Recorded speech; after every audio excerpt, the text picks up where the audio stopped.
Kita itu bukan nabi, bukan sahabat, bukan wali, Pak. Kita tahu diri. Kita itu orang biasa, hamba Allah yang disayang oleh Allah, itu saja. Karena kita tahu diri, wong kelas RT kok nyalon presiden, itu bakal jadi. Oleh karena itu kalau minta-minta kepada Allah, kita harus memantaskan diri.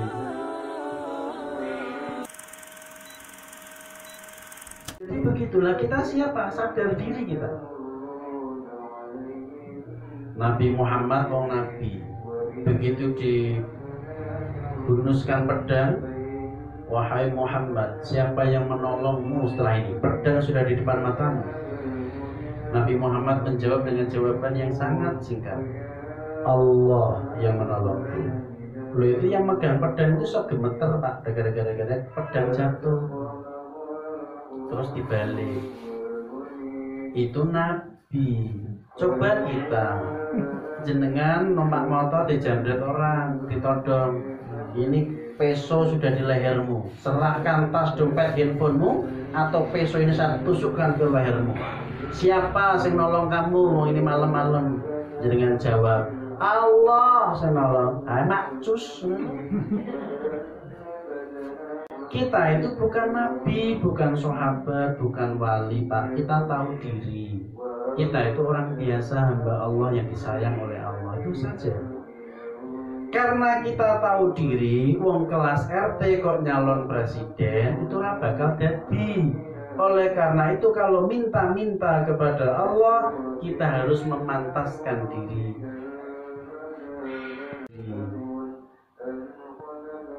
Caranya upgrade diri pripun? Banyak, Pak. Banyak caranya. Contoh pertama niki sing jenenge contoh nggih. Contoh pertama, misalkan kita punya kepentingan 1 juta, 2 juta atau 5 juta rupiah, nanti harus ada atau besok harus ada. Saya sarankan jenengan datang ke Allah melalui sholat tasbih. Pernah dengar sholat tasbih itu, Pak? Nah, lakukan itu. Cobalah bergantung kepada Allah. Iyyaka na'budu wa iyyaka nasta'in. Penyembah ya nang Gusti Allah, njaluk tulung kalih Gusti Allah. Lah kenapa ndak sholat tasbih? Sebab kita sadar diri, kita itu bukan nabi, bukan wali. Maka kita tambahi dengan sholat dulu, sholat tasbih 1 jam. Kemudian kita baru meminta. Atau yang kedua, kita mungkin sholat tasbih nggak mampu atau mungkin tidak tahu caranya. Yang kedua mungkin dengan cara membaca Fatihah sampai 313 kali atau 320 kali. Bacakan Al-Fatihah sebanyak itu, jenengan meminta apa yang jenengan minta kepada Allah. Karena kalau tidak ke Allah lalu ke siapa? Sebab iyyaka na'budu wa iyyaka nasta'in. Nyembah ke kali Gusti Allah, jaluk-jaluk kali Gusti Allah. Lah ngopo kok dadak maca Fatihah 320 kali? Sebab kita itu bukan nabi, bukan wali. Tahu diri, kira-kira begitu, Pak. Atau kita punya sesuatu yang sangat istimewa, sangat ekstrim keadaannya, butuh uang banyak, pekerjaan gak ada, butuhnya besok gak bisa ditunda, dan seterusnya dan seterusnya. Maka dengan itu jenengan bisa lakukan nanti malam, bangun jam 12 malam sampai subuh jangan tidur. Dari jam 12 malam sampai subuh tidak tidur, lakukan ibadah apapun yang jenengan bisa. Bisanya sholat apa, Pak? Nopo mawon. Iso sholat tasbih, saged sholat tahajud, bisa sholat witir, bisa sholat hajat silahkan, bisa sholat taubat deh, boten nopo-nopo. Sementing ora sholat duha mawon. Jam 12 bengi. Sholat niku kok sampun rampung, masih ada waktu baca Quran. baca Quran tidak tahu dan tidak mampu misalkan, ya sudah diganti dengan baca Fatihah yang banyak. Wong Al-Fatihah itu juga Al-Quran. Membaca Al-Fatihah sudah masih ada waktu, ya sudah sholawatan. Sholawatnya yang kayak apa? Terserah, mau yang panjang monggo, mau yang pendek silahkan, yang penting sholawatan. Lakukan itu sampai subuh, jangan tidur. Kemudian ajukan apa yang jenengan inginkan. Jadi semisal Pak, kita semisal kemarin itu kapan waktu saya lupa ini. Ada jamaah waktu kita kajian seperti ini, kemudian kita pulang menjelang maghrib itu beliau telepon saya, Ustadz saya mau konsultasi.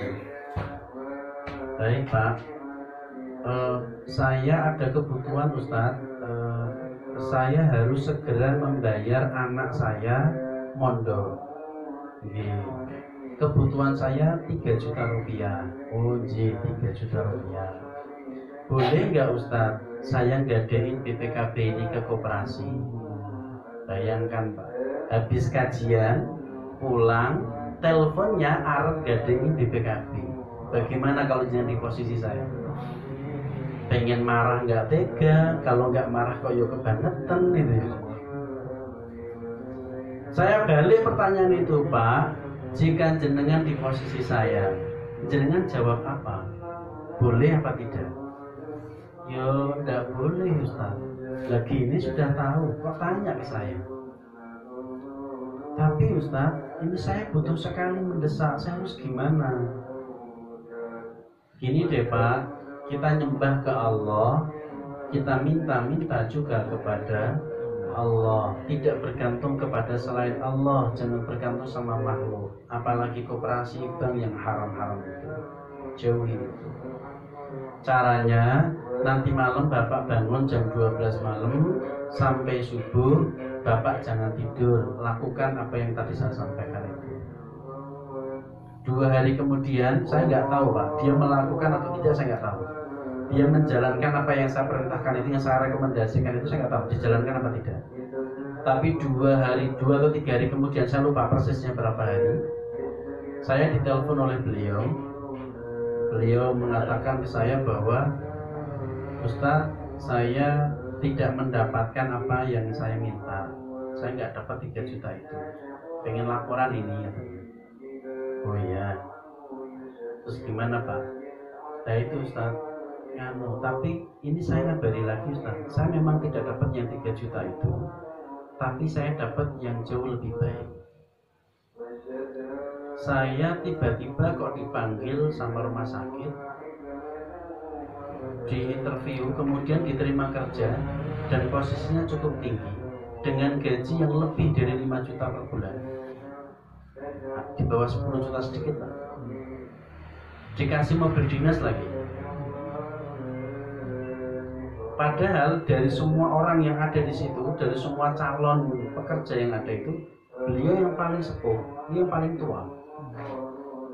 Tapi beliau malah dipilih. Sehingga beliau tidak mendapati 3 juta yang diharapkan, tapi dia mendapati yang jauh lebih baik daripada 3 juta. Itu yang berbuat tentu bukan saya Pak, saya nggak terlibat sama sekali. Saya nggak tahu rumah sakitnya, saya nggak pernah ini dan itu. Itu yang berbuat semuanya adalah Allah. Makanya nyembah itu. Itu jika ada kebutuhan yang mendesak. Tapi kalau kebutuhannya begitu luar biasa banyak, utangnya banyak, negosiasinya rumit, sertifikat mertua juga digadein, misalnya loh Pak.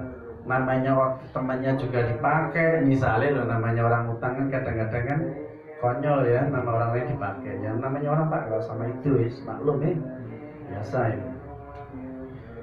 Maka pada saat ada yang posisi seperti itu, kami gambarkan itu tuh seperti jenengan, seperti ulet, ngetos ulet loh. Nek cara bahasa Jawa uler, ngetos uler loh kan. Ngetos uler. Ulet, tahu lah? Tahu kan? Uler dimanapun dia berada, daunnya bolong. merusak dia itu. Dimanapun kita ada, dititipi duit RT kepake, dititipi duit tahlilan kepake, tetangganya punya uang dikit banyak diutang kepake, anaknya harusnya bayar SPP dikasih uang suaminya hilang kepake. Kita tuh seperti ulet, dimana kita ada kita merugikan banyak orang. Jika kita ada dalam posisi itu, maka kita harus rela menjadi kepompong supaya menjadi kupu-kupu.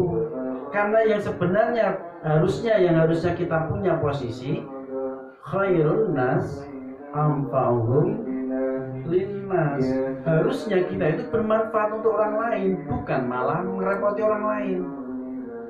Kalau memang jenengan pengen merubah diri dari ulat, dari ular menjadi kupu-kupu, kita harus rela menjadi kepompong dulu.